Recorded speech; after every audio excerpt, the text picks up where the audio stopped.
Support for podcasts comes from Milwaukee School of Engineering Center for Professional Education, offering courses in AI machine learning, project management, and more. Program information at msoe.edu/CPE.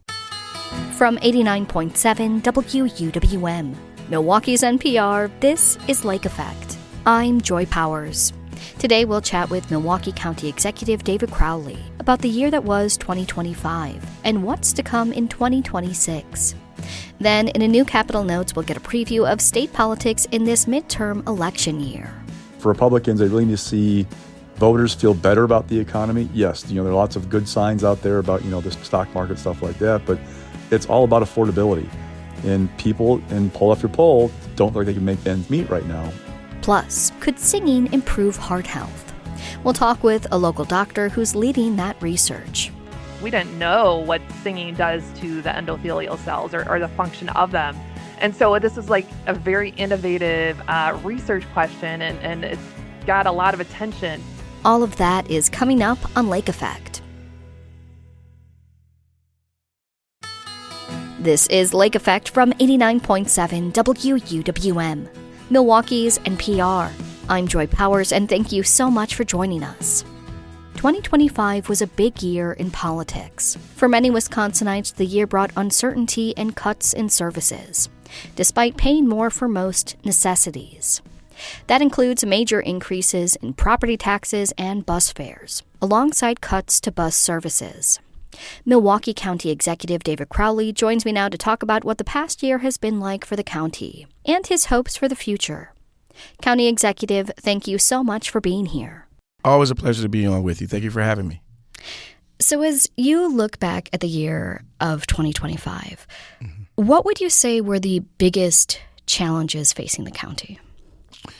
When you're serving in local government, there's been a lot of different challenges, especially as it relates to making sure you have enough revenues to pay for the programs and services that folks rely on. But I would say this year, particularly with many of the current federal budget cuts, as well as the proposed federal budget cuts, it really put us in a bind and really figuring out how do we make sure we plug many of these gaps that the federal funding would actually fill. And so it was a challenge when it comes down to this budget, but it's going to be a challenge moving forward as well. And so we're just making sure to continually build and strengthen the relationships that we have with both our state and federal partners to make sure that we can deliver those services. One of the things I think a lot of Milwaukeeans, probably Wisconsinites, are talking about right now is property taxes. They are up by a lot, both at the local and the county levels. What is driving these major increases? Well, I'm glad that particularly for Milwaukee County, we were able to create the largest property tax cut in Milwaukee County's history, making sure that all of our residents had the ability to keep more money in their pockets. But what's really driving a lot of this is that there isn't a lot of a wiggle room or opportunities for local municipalities to raise revenue. And as many folks may know, Wisconsin is one of the six highest property tax burden states in the entire country. And so we rely on property taxes to pay for our local services as well as many of our state services as well. And so I think that this is going to require our state legislature actually taking a hard look at our taxes just in general, on how we're raising revenues, how we're spending those revenues. But we need to give local units of government more tools in the toolbox in how we can actually raise revenues without putting on the backs of our property tax owners. I think that's a real concern for a lot of people here. Property taxes have gotten so high that we've reached a place where many people are asking themselves, is owning a home financially feasible? And to me, the ability to own a home has been one of Milwaukee's greatest selling points. Are you afraid that these rising taxes, as a result of, as you mentioned, our inability to raise a lot of other types of taxes, are you afraid that these rising property taxes are going to keep people away from Milwaukee? Let's just be honest. This is not a situation that's just facing, Milwaukee County, right? I think every municipality across the state of Wisconsin are looking at how they can raise enough revenues just to pay for their public safety, continue to, fix the roads that are all across our state. And I think there is some concern as far as how do we make sure that we continue to have our property taxes in check so things become more affordable. When you think about young people, right, I think the average age in our state is about 40 years old of people buying their first house right now because of how expensive it is to own. But I would say that what we have to focus on is how do we continue to build, in a place like Milwaukee County where we can create more density, moving more people into our community, keeping the great people who are also here as well, because that density will help to lower property taxes for everyone. So when we have the opportunity to improve our economic abilities, our economic growth here in our region, that should make things cheaper. And I think that as long as we can focus on building more affordable homes, not just affordable homes, but attainable homes as well for those who can absolutely afford to move into a new home, but yet the supply isn't necessarily there. I think that's what we should be focusing on is how do we make sure that there's enough housing stock to keep prices low, but also keep our property taxes in check. As we're thinking about both the county and the city's relationship with the state of Wisconsin, there has been a lot of conversation about Act 12 specifically. It passed a couple of years back. You were part of that. We were told this would help with our mounting financial troubles here in Milwaukee County. We are still facing major budget deficits. Why hasn't Act 12 been enough? So Act 12 definitely put Milwaukee County in the best position possible in the past 20 years. When you think about the level of property taxes that was going towards the pension or, having to figure out, how do we continue to have, our non-mandated services continue to go while competing with state-mandated services has definitely been a challenge. And we had an opportunity to really fix those problems, but we just couldn't get there when negotiating with the state legislature. But without Act 12, the $46 million deficit Milwaukee County was facing would have looked more like a $160 million deficit. And so this really, put us in a place where, we were able to manage this particular budget. I'm glad the comptroller was able to put out a report at the end of October that it's a possibility we may end this particular year with a surplus, a $14 million surplus, and things fluctuate based off of sales tax collections and things of that nature.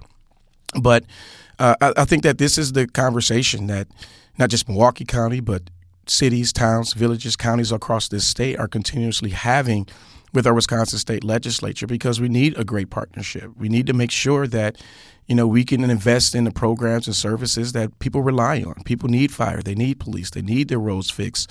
They need to make sure that they have a great public school system at the exact same time. And so I think that it's time to take a real hard look at not only how we bring in revenues at the state, but also how we spend and be as transparent as possible, and making sure that the public is aware, bringing folks like academia, business leaders, local community leaders as well, and really have a transparent conversation about how we make sure that we are in the best place possible when it comes down to the revenues that we collect and making sure that they're going towards the programs and services that folks need every day.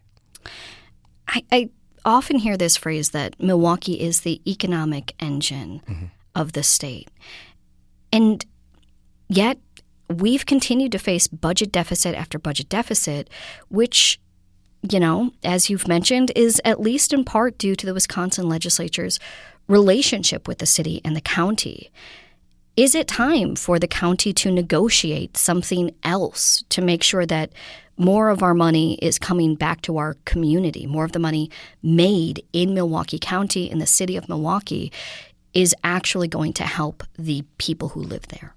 Well, after we passed and negotiated Act 12, the conversation definitely never stopped, right? We continue to have those conversations. I'm glad that we were able to negotiate, an extra $20 million per year in this last biennial budget to come back to Milwaukee County to help reimburse us for our highway patrol, for example, something that we have, as the only county in the entire state, has been paying for almost 60 years. And so I do believe that we have to continue to have these ongoing discussions. We are the economic engine of the state, but it's hard to say that without feeling like you're beating on your chest. And I need communities across our state to know that we do this in partnership. We can't do this and move our state forward, like our motto says, without working with communities in cities, towns, villages all across Wisconsin. And so we have to continue to have this conversation. And I think that we have to become much more creative. And, for me, I think it's time to kind of put in a blue ribbon commission, to be honest with you. We haven't looked at our revenues and taxes and things of that nature since Governor Tommy Thompson back in the 80s. And I think it's time for us to really move forward in the 21st century, be as transparent as possible with our communities and residents to make sure that whatever is in place works for everyone in our state.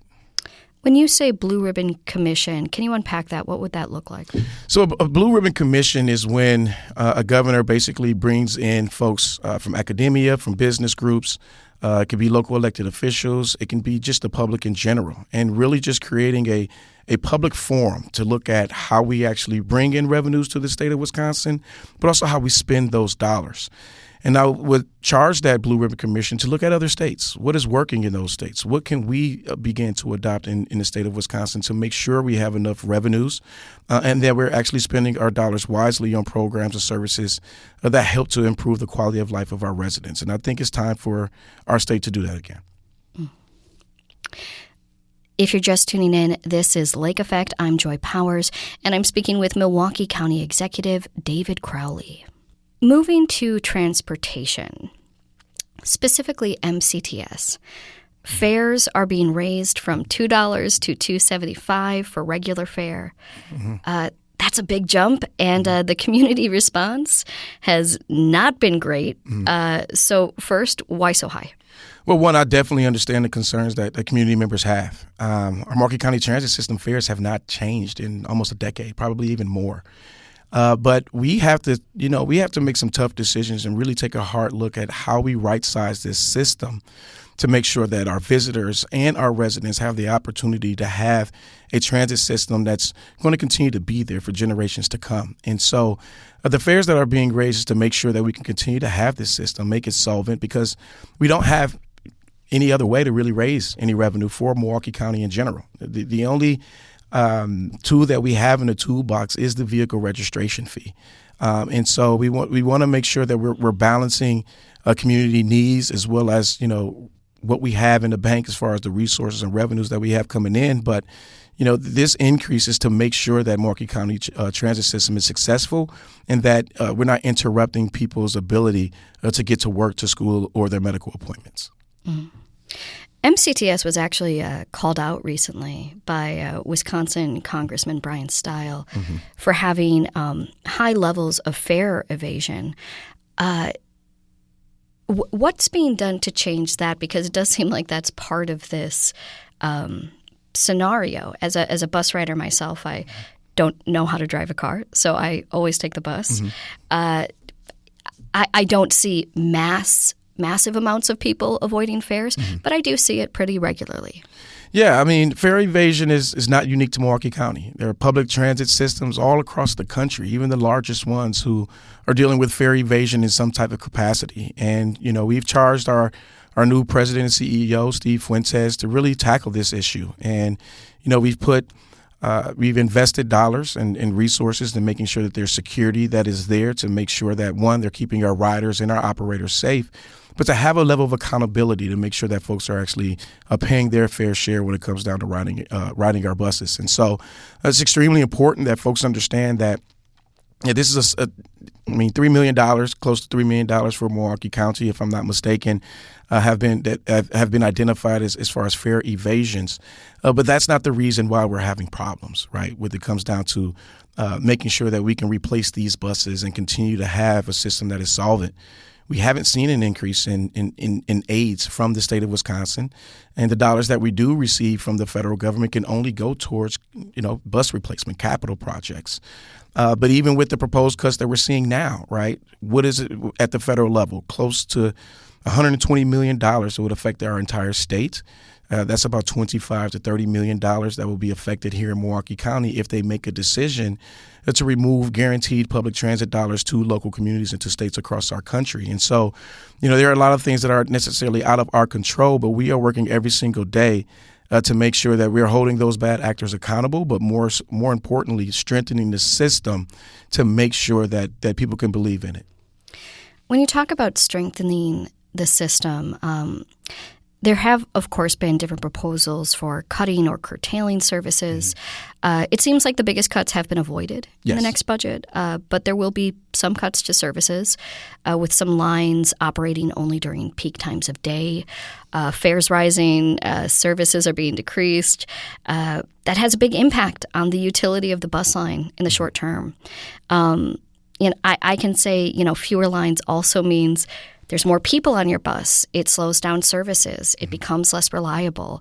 You are waiting longer at different stops because, a wheelchair has to get off, it has to get on, and now you're doing that much more than you would otherwise. What is your message to people who rely on the bus for their day-to-day transportation about the short-term health of this system? I want folks to know that right now there won't be any major cuts. Yes, you're going to see some service reductions during non-peak hours, and we've taken a hard look at the historical data that we have within our transit system and looking at certain particular routes where the frequency won't be as much. And what we mean by that is, there may have been a bus that may have come every 15 minutes, and now, in order to make sure that we have a solvent system, it may come every 25 minutes. And those are only going to be on certain routes. But I want riders to know that we're doing everything in our power to make sure that the county transit system continues to be the lifeline that it is for folks that are out there. This is still the cheapest mode of transportation. It's definitely cheaper than any of the transportation network companies, and we want to make sure that we can continue to have an affordable opportunity for folks to ride our county transit system. And so in a short term, our transit systems will be running. You will see some reductions in frequency. But long term, we want to make sure that this system continues to be here. And we know when we compare ourselves to other communities across the entire country, we are in a much better position than most. But we know that we have to tackle this issue, and we're going to continue to work with, again, our state and federal partners, the Milwaukee County Board, as well as businesses in the community to make sure that this system is here to stay. So as you look to the year to come, 2026, what are you excited about for Milwaukee County? I'm excited about a lot of things. It's not much that's going to be happening at the state level for us to be continuing to make the lobbying efforts that we need to bring the necessary resources back. But we still have a lot of great programs and services that we've had the opportunity to invest in. Making sure that we continue to invest in affordable housing options for folks all throughout Milwaukee County, 7 different projects that we've been able to invest in. We are actually wrapping up a project right now of building 100 brand new homes for first-time home buyers, affordable new homes in the King Park neighborhood. We've been able to set aside funding for some critical capital projects, making sure that we continue to improve our infrastructure, not just focused on the public safety building specifically, but how we're going to be continuously investing in our roads, as well as our Milwaukee County parks and even other things. So there's a lot for us to be excited about, but we still need greater partnerships. And I'm always going to stress that because, local units of government, no matter where you are, we are struggling because of the relationship that we have at the state level and because of the forever changing financial realities that we live in, particularly at the federal level. But I'm really excited about the opportunity to continue to serve as the county executive and working with community members and organizations and business leaders to make sure that we continue to provide these great services. All right. Well, County Executive, thank you so much for joining us here on Lake Effect. Always a pleasure. Thank you for having me, Joy.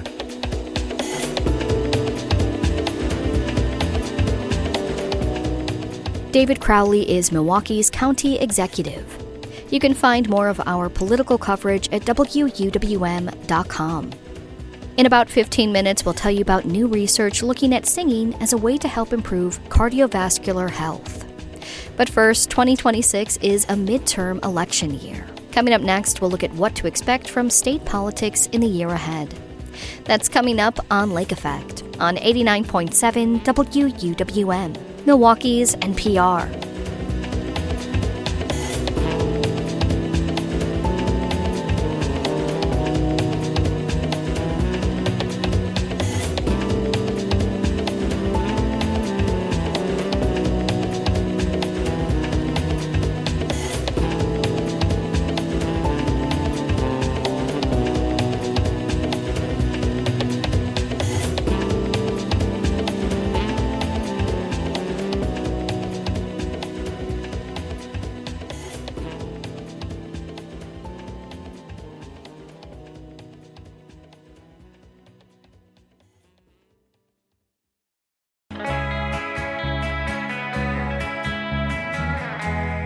You're listening to Lake Effect on 89.7 WUWM. I'm Joy Powers. We just heard about the challenges Milwaukee County faced in 2025 and what's ahead in this new year. Now we're zooming out and looking at what to expect in state politics in 2026. Here's WUWM's Maayan Silver with the first Capital Notes of the year. This is Capital Notes from Milwaukee's NPR. I'm Maayan Silver, speaking with J.R. Ross, editor of WizPolitics.com. Hi, J.R. Welcome to 2026. Hey, Happy New Year. Happy New Year. A lot has happened in Wisconsin last year. We made it through the most expensive state Supreme Court race in American history. The legislature passed a budget and a controversial shared revenue deal. And many candidates got into the race for governor after Governor Tony Evers said he wouldn't be running again. As this new year begins, what are you watching for as the biggest political story in Wisconsin in 2026? Well, in the near term, legislatively, it's what they can get done. Looking longer term, it's, looking toward November and what's the environment going to look like in Wisconsin and how's it going to impact the races for governor. Going to be interesting to talk about the latter first, that we're going to have an open seat with primaries on both sides as of right now, it looks like. So it's been a while since we had that. And also going to be impacted by Donald Trump. You cannot escape how much the president impacts the environment and drives turnout on both sides of the aisle. And there's a big question about whether voters will feel better about the economy by summer, late summer, early fall, or not. And if they don't, probably bad for Republicans. If they do, probably better for Republicans, because the party in power in the White House typically struggles in midterm election. So for Republicans, they really need to see voters feel better about the economy. Yes, there are lots of good signs out there about, the stock market, stuff like that, but it's all about affordability. And people in poll after poll don't look like they can make ends meet right now. A little bit better maybe than were a year ago in that regard in terms of other thoughts, but not getting any better or by a significant amount. And Republicans now are feeling that pressure of, if that continues, they're the ones who will get blamed probably by voters for what's going on. Governor Evers' legacy, I'd imagine, is in large part driven by his emphasis on, he really focused on public education, that he had that 400-year veto where he used his partial veto power in a K-12 student to increase school revenue limits. But he also really extensively used his gubernatorial veto to block the GOP-controlled legislature's agenda. What else should we know about Governor Evers' past 2 terms and what issues you think will drive the governor's race in 2026? Well, he basically played goalie for the most part of his 2 terms in office. He had to work with a Republican legislature, but he shaped things in other ways. So he was key, for example, in the fundraising that the Democratic Party of Wisconsin did that helped a great deal with the Supreme Court races in 2023 and 2025 that flipped control of the court and then cemented the majority for liberals for at least 2028. So you can't ignore that. He used the bully pulpit to talk about things. Wasn't often successful in using that bully pulpit to convince Republicans to go along with him. But, he's going to leave office at least as we speak right now. He's got decent poll numbers. People like him. But you bring up that 400-year veto, that's going to be a big part of what Republicans make an argument about when it comes to affordability this fall. They're going to say that the property tax hikes that people saw across Wisconsin are largely Evers' fault. It's kind of a complex question because that veto raised the per pupil limit on what districts can spend between state aid and property taxes on students. There wasn't additional state money put into that formula, and that allowed districts to tax up to the increase. The governor approved that veto, and that's a big reason why property tax bills jumped so much. So again, Republicans are going to say, hey, your higher property tax bills will fall Democrats. This is what's going to happen if you have a Democratic trifecta. You should keep Republicans in power. Democrats, meanwhile, are going to make the argument that Republicans have shortchanged schools for years. So watch that argument. See who wins that messaging battle. Yeah, Evers, he leaves office or is about to leave office, somebody who basically was on defense a lot because the hand he was dealt with the Republican-controlled legislature and the maps that he had when he came into office. Yeah, and you mentioned those maps. Obviously, that's a big story when it comes to the state legislature. To catch people up a little bit, or to remind people, there were lawsuits by Democrats against maps that were in place that heavily favored Republicans. The state Supreme Court threw out those Republican-drawn maps, and then the legislature ended up passing maps drawn by Governor Evers instead of taking maps that could be drawn by the liberal-controlled state Supreme Court. That meant that in 2024, Democrats picked up 14 seats in both the Assembly and Senate. Republicans have an 18-15 majority in the Senate and a 54-45 lead in the Assembly. What's important to know as we head into another election year? Well, just look at those maps. In the Senate, Democrats are fighting on a little bit better territory. If you look at there are 4 districts that really are considered in play this fall. Democrats hold one of them, Republicans the other 3. For Democrats, win any combination of three of those seats, you're going to have the majority. In all 4 of those seats in 2024, Kamala Harris took more votes than Donald Trump. Now, doesn't guarantee anything in 2026, but tells you that even in a not so great year for Democrats, you got more votes top of ticket than the Republicans did. So probably a good thing for Democrats. I stress probably. We don't know what the environment's going to look like just yet in November. But you go through the seat by seat. Howard Markline, a Republican in southwestern Wisconsin, Spring Green, he's run up above the top of the ticket before, so that might be a boost for Republicans.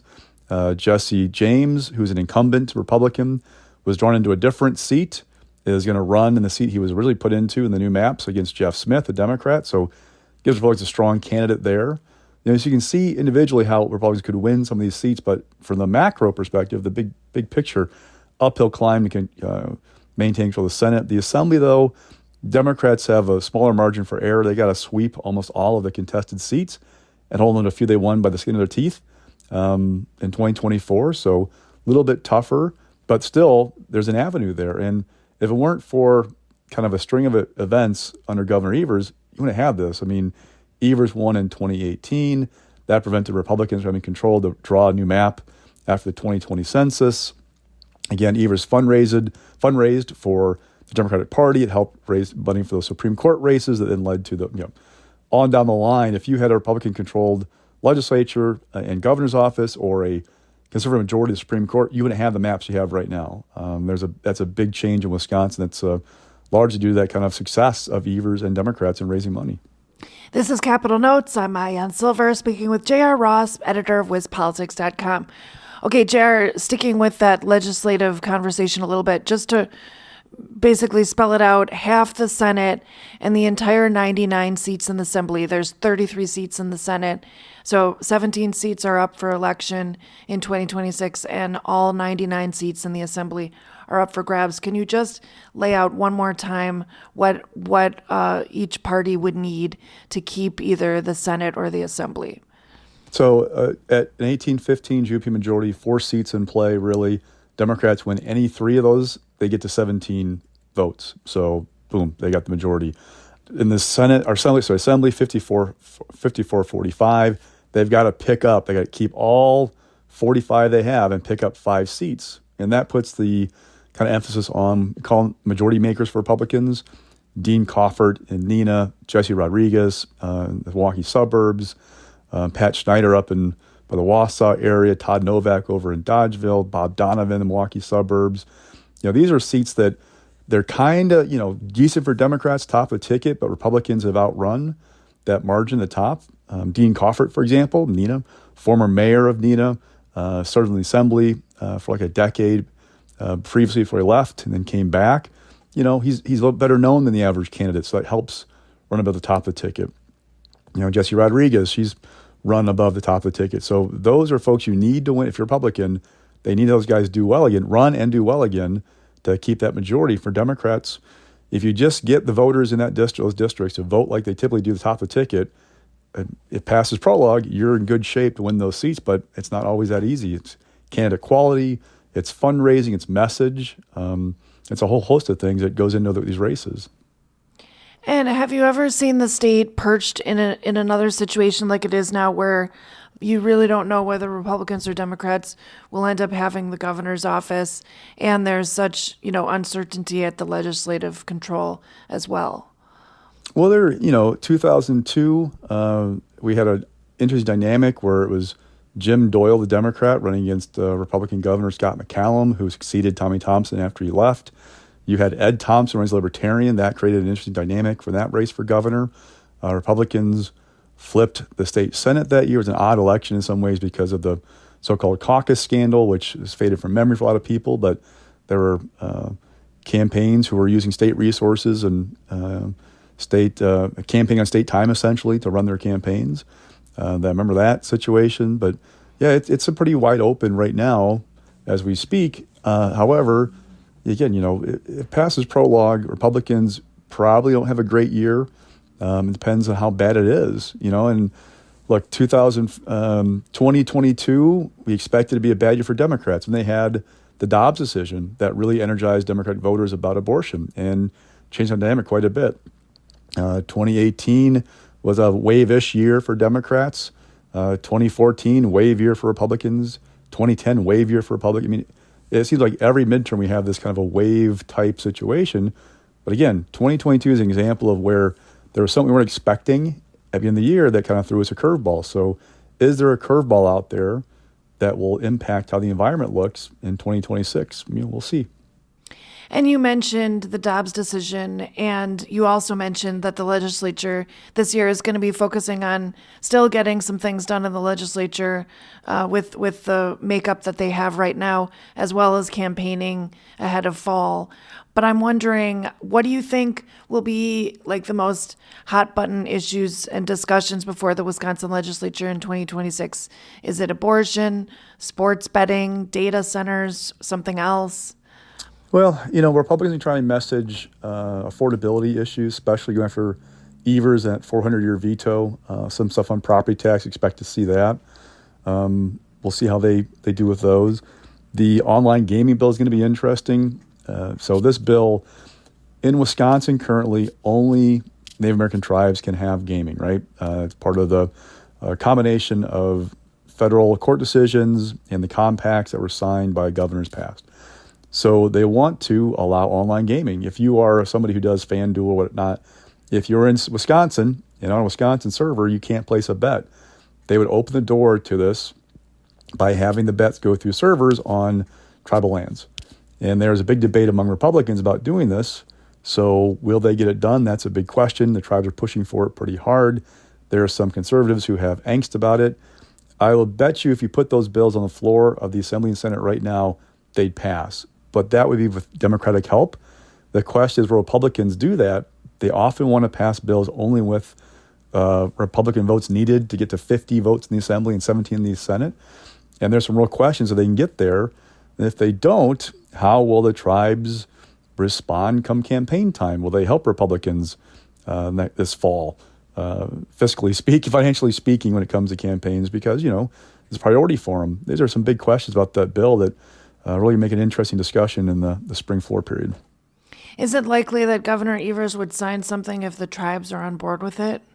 He's indicated being open to it, I believe. So, yeah, I mean, if it passes bipartisan support, pretty good. But now, it wouldn't be the final thing. The governor have to renegotiate the compacts. There'd be sign off from the federal government. So there'll still be some steps, to go through. But if they can get it through both houses, it likely would at least get signed by the governor, and then we go through that whole process.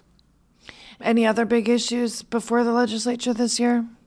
There are lots of things. We're watching stewardship, which is this program that's been around for decades. It allows the state to purchase property preserve it for recreation and other purposes. The program runs out of authorization in 2026. There have been Republicans trying to push a bill that would extend that, but create more say for lawmakers and big purchases. That's a big question out there. Leaders have talked about regulating THC. Right now, we have kind of 3 different bills. One that would basically regulate it so that you couldn't get by if you're not under 21. One that would ban THC products, and one that would basically treat it like we do alcohol, the three-tiered system for who manufactures it, distributes it, and retails it. Big question about that. But they have not had a great track record this year of getting things, or the session getting things done. We're kind of at that point where Evers has been a roadblock on a number of things, and they're not really talking about big stuff. I mean, they could knock some things out. There's consensus from GOP leaders, for example, with the SNAP program to address the different share of costs, administrative costs, and also to ensure that we have enough people to check eligibility. Under the One Big Beautiful Bill Act, they changed it. It had been traditionally that the feds picked up half of the administrative costs. Now it's going to be 25%. You have to reallocate money to that. There's also provision in that federal bill to require states to stay below a 6% error rate for people in the program who are not supposed to be there. The Department of Health Services wants additional employees to run more eligibility checks. If we don't stay below that mark, we basically have to cover more costs of the program. So there's some interest in doing that. But, big earth-shattering stuff, we'll see. It hasn't been a great track record of the session, them getting big earth-shattering stuff done. Well, as always, thanks for your insights, Jer, and we'll be keeping a pulse on Wisconsin politics in 2026. Thanks for joining me on Capitol Notes. Anytime.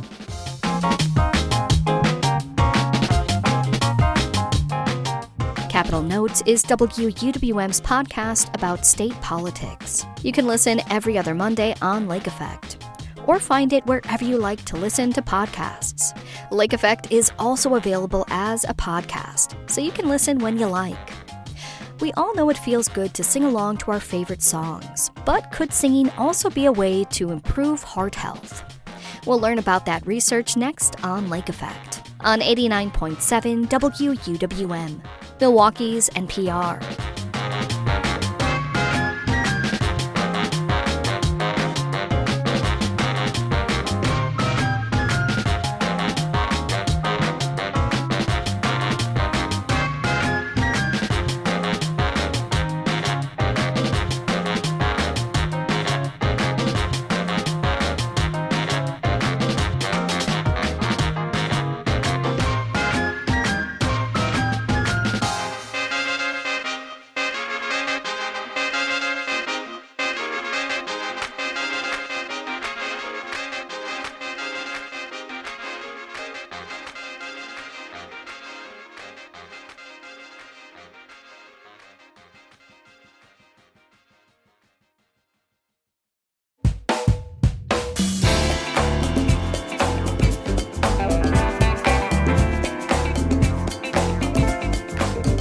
This is Lake Effect on 89.7 WUWM. I'm Joy Powers. Cardiovascular disease is the leading cause of death in the United States, according to the CDC. Almost 50% of adults in the U.S. are suffering from some form of it. One local doctor is looking into singing as a possible solution. Singing to improve heart health hasn't been widely studied, but Dr. Jacqueline Kalinsky at the Medical College of Wisconsin has been investigating this connection since 2017. Her study, funded by the National Institutes of Health, was released last spring. That's when she spoke with Lake Effect's Audrey Nowakowski. So we know personally that if we enjoy singing, no matter our skill level, that usually we feel good after. But what caught your interest as a cardiologist about studying singing and how it impacts our physical health? Well, when I observe people singing, and this is usually professional singers, you can often get a sense for how hard they're working from an exertional standpoint, right? Even after a 5-minute performance on stage, singers look out of breath. And that got me thinking a little bit about, singing as a form of exercise. Do we know if singing is a form of exercise? More specifically, do we know what impact singing has on heart health? One thing I study in my lab in a variety of different studies is vascular function. So it's the function of our blood vessels. More specifically, there is this really important single layer lining of cells on the inside of blood vessels called endothelial cells, and they're incredibly important for heart health. And the neat thing about those endothelial cells is that we can measure the function of them non-invasively. And of course, trying to make the corollary to exercise, we know that a short bout of exercise improves the endothelial cell function, even 10 or 15 minutes of exercise. And so I wanted to test that hypothesis using singing as an intervention and then measuring endothelial cell function before and after singing. You mentioned this improves our endothelial function, exercise of some level, and correlating that with singing. And with singing as a form of exercise, can you explain kind of why you were interested in looking at this and what you feel are some of the shortcomings of traditional rehabilitation programs for people with cardiovascular issues that you're trying to address with this study? Absolutely. So the vascular function is a huge predictor of cardiovascular health, including future events. So we can kind of estimate one's risk of having a cardiovascular event by measuring their vascular function. In addition to that, we know that patients with coronary artery disease, the most common form of heart disease, all of those patients typically have some level of endothelial cell dysfunction because that's where the plaque builds up, is between that layer of cells and the center, the media layer of cells. In the highest risk population are older patients who have already had an event, so have already had a stent or a bypass surgery or a heart attack. And the traditional methods of lowering their risk, including traditional cardiac rehabilitation programs, include a component of physical exercise, right? It's where they get on a treadmill and they walk, sometimes go a little faster, and they're supervised by an exercise physiologist. The problem is several fold. And number one, older adults are less likely to participate in cardiac rehabilitation programs, even when their doctors refer them. And that's for a variety of reasons, but a lot of it has to do with they have other comorbidities or physical limitations, arthritis, neuropathy, that make them worried that they won't be able to do the exercise component. So along those lines, this was the population that I think, could serve to benefit the most from a different intervention, such as singing, that can be considered an exercise, and they can do it while they're seated. And so at least it's something compared to nothing, right? I'd rather have them do something than nothing, especially if there's benefit, if we can prove that there is benefit in terms of cardiovascular risk and lowering their chance of having another event. So you explained earlier that, professional singers, you can tell it's exercise when they're up there performing. So can you explain the mechanisms of singing in relation to cardiovascular health and who you collaborated with to better understand this? Yes. So singing, involves a lot of diaphragm activation, right? And, then there is some controversy about the type of muscle that a diaphragm is, but, it is smooth muscle, but it kind of behaves as a skeletal muscle because we do have some control over it. That's kind of the deciding factor. So that is the one muscle that gets activated with singing.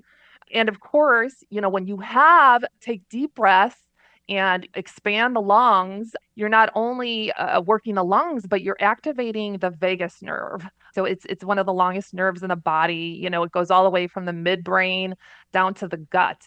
And when you hear about brain, heart, gut axis, they're talking about the vagus nerve. So it's a very specific nerve, and it actually innervates our vocal cords, our larynx, parts of the throat, and then it connects to the diaphragm too. So when we do take deep breaths, our heart rate can actually change, and that's due to vagal nerve stimulation.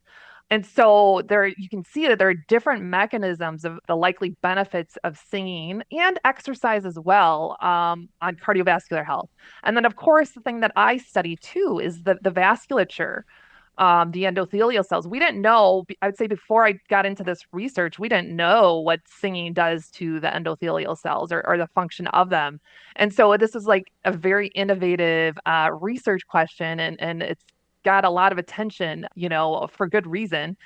But sure enough, we found that in our very first study that just 14 minutes of singing led to improvements in the vascular endothelial function. So lots of different mechanisms.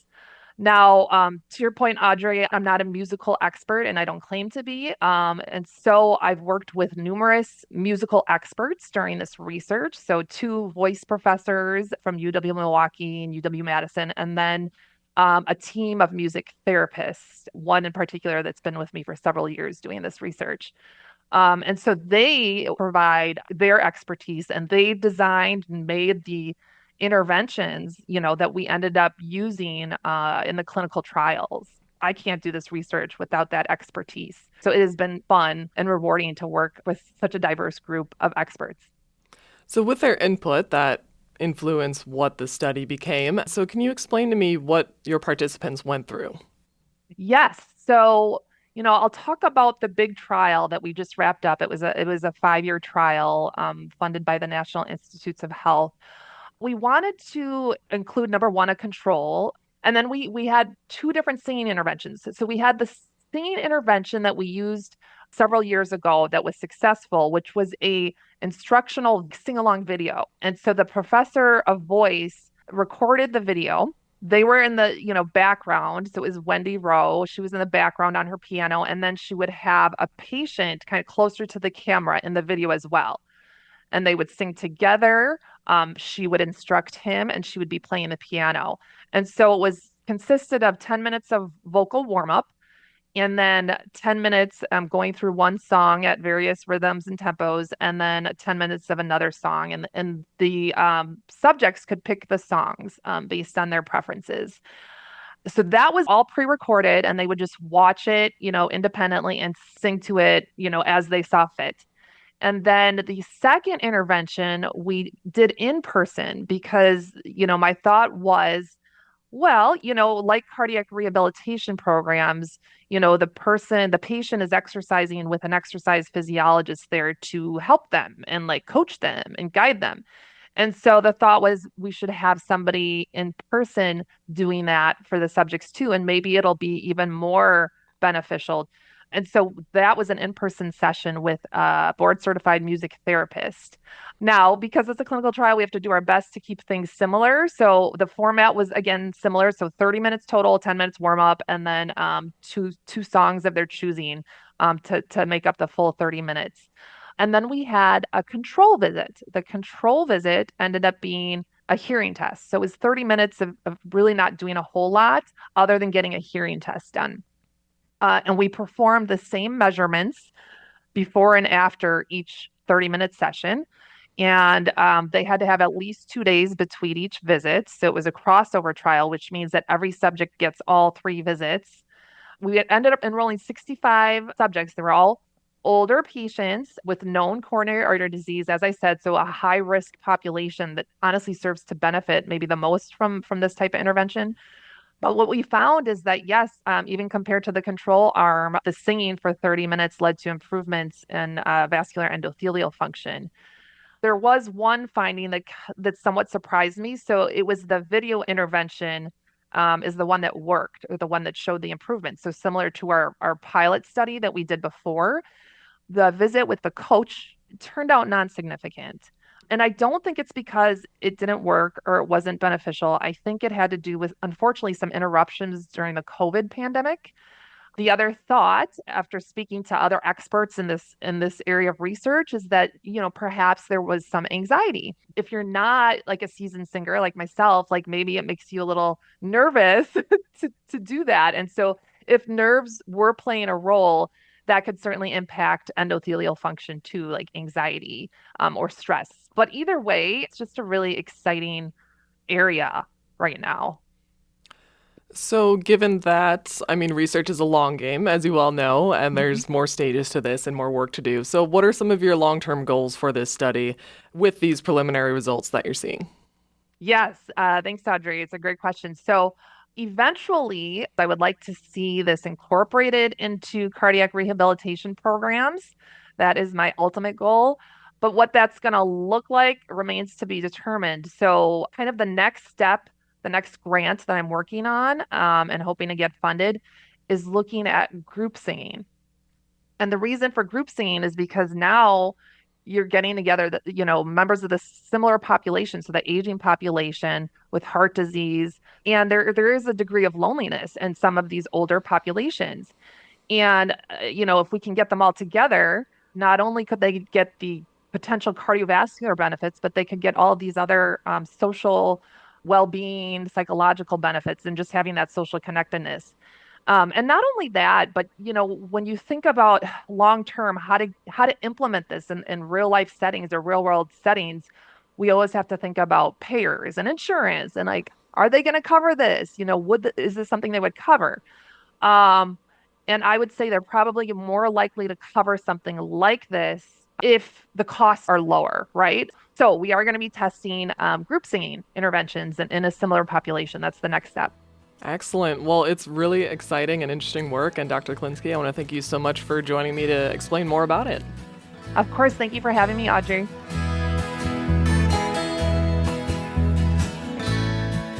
Dr. Jacqueline Klinsky is a cardiologist and an associate professor of medicine and cardiology at the Medical College of Wisconsin. She spoke with Lake Effect's Audrey Nowakowski last May. And that wraps up today's show. Thank you so much for being here with us. I'm Joy Powers. If you missed any of Lake Effect this week, you can find all of our conversations at WUWM.com. If you'd like to take the show on the go, you can download the Lake Effect podcast wherever you get your podcasts. Milwaukee Public Schools cleaned 100 elementary schools with lead paint in 2025. Tomorrow on Lake Effect, we'll learn what it took to take on this multi-million-dollar remediation project.